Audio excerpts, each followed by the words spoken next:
एक बार फिर आप सभी व्यूअर को मेरा नमस्कार, आदाब एवं सत श्री अकाल। आज का जो हमारा वीडियो है 7 जुलाई को मैंने एक वीडियो अपलोड किया था। एक बहुत सामान्य सा वीडियो था जिसमें मैंने ये बताया था कि जो फील्ड कंडीशंस में जब हम किसी एनिमल के ट्रीटमेंट के लिए जाते हैं तो हमारा जो एनिमल होता है वो हमको कुछ बताता नहीं है। उसके शरीर से जो भी चीज़ बाहर आता है उसको देख करके, उसके कलर को देख करके, उसके जो भी स्मेल होती है उसको जान करके, समझ करके हम अपने टेंटेटिव डायग्नोसिस में उसकी हेल्प लेते हैं। और अगर ये जानकारी अगर आपको रहती है तो वो आपके टेंटेटिव डायग्नोसिस में काफ़ी हेल्प करती है। तो आज की वीडियो में हम बात करेंगे मैन्योर के बारे में, या जिसको फीसेस बोला जाता है या डंग बोला जाता है। उसके नॉर्मल कलर क्या होता है, जैसा कि आप ये देख रहे हैं, ये हमारा जो बफेलो है जिसको हम घर पे बांध करके खिलाते हैं उसका ये नॉर्मल कलर है। और इसके अलावा ये जो फिगर आप देख रहे हैं ये उस भैंस का है, उस बफेलो का है जो बाहर चरने के लिए जाती है। ये एक्चुअली में क्या होता है, थोड़ा सा गीला होता है, क्योंकि जब बाहर चरने के लिए जाती है तो उसमें वाटर कंटेंट ज़्यादा हो जाता है, जिसकी वजह से उसका जो डंग होता है वो हल्का सा गीला हो जाता है। इसके बाद ये जो फिशेस आप देख रहे हैं ये एक ऐसी कैटल का है, ऐसी गाय का है जिसको हम घर पे बांध कर खिलाते हैं, मतलब ये स्टॉल फेड कैटल है। इसके अलावा आप ये देख रहे हैं कि देख करके ही लग रहा है कि ये ऐसे कैटल का है जो बाहर चरने के लिए जाती है, इसीलिए इसमें जो ग्रीन कलर होता है वो ज़्यादा प्रोमिनेंट दिखाई पड़ता है।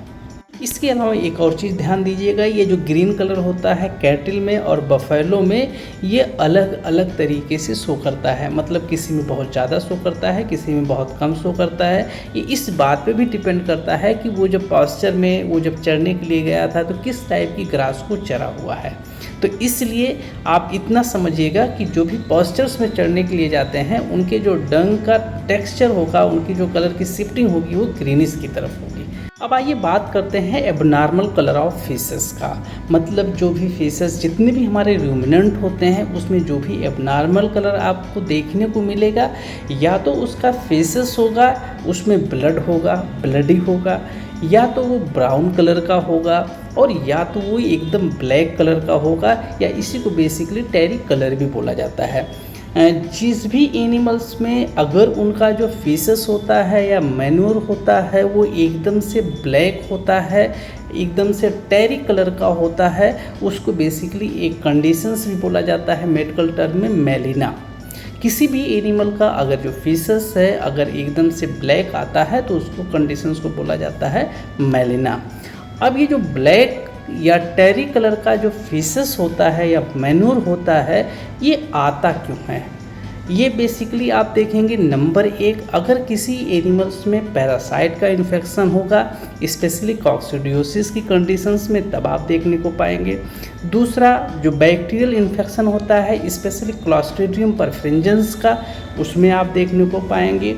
तीसरा अगर एक फंगल होता है जिसको बेसिकली एस्परजिलस फ्यूमिगेटस बोला जाता है, उसका इन्फेक्शन होगा तब भी आपको देखने को मिलेगा।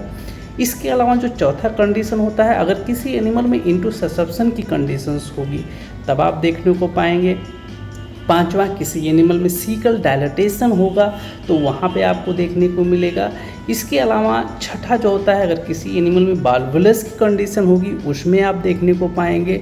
सातवां, अगर किसी एनिमल का जो एबोमेजम होता है उसमें राइट साइड का अगर टॉर्जन हो जाता है तब भी आपको जो उसका फेसेस मिलेगा वो ब्लैक या टेरी कलर का देखने को मिलेगा।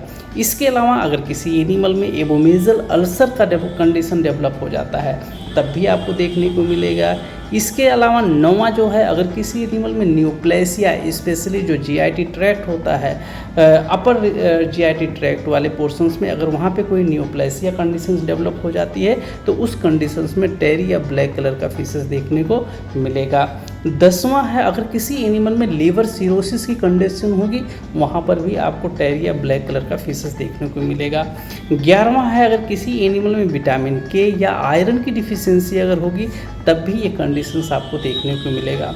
12वां है, कई बार थिलेरियोसिस की कंडीशंस में भी आपको टेरी ब्लैक कलर का फिशेस देखने को आपको मिलेगा।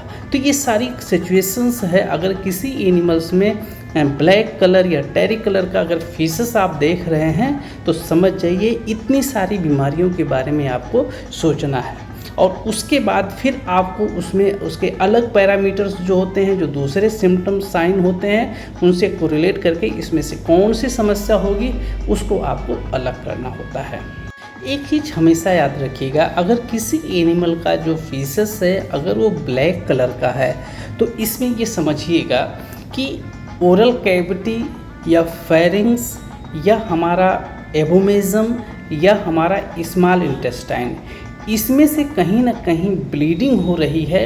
और यही ब्लीडिंग जो हो रही है उसमें जो ब्लड होता है वही डाइजेस्ट होता है, और यही डाइजेस्टेड ब्लड पूरे फीकल मटेरियल को काला कर देता है। अब इसके अलावा अगर कोई डंग हमारा ऐसा है जिसमें आपको देखने पे ऐसा लग रहा है कि जो ऊपर की सरफेस ब्लैक है या ब्राउन है या रेडिश है, लेकिन उसके अंदर वाला जो पोर्शन है, उस लेयर के नीचे का जो भी डंग है वो एकदम सही है, तो उस कंडीशंस में ये समझिएगा कि जो रेक्टम होगा उसके एंटीरियर साइड पे कहीं न कहीं ब्लीडिंग हो रही है।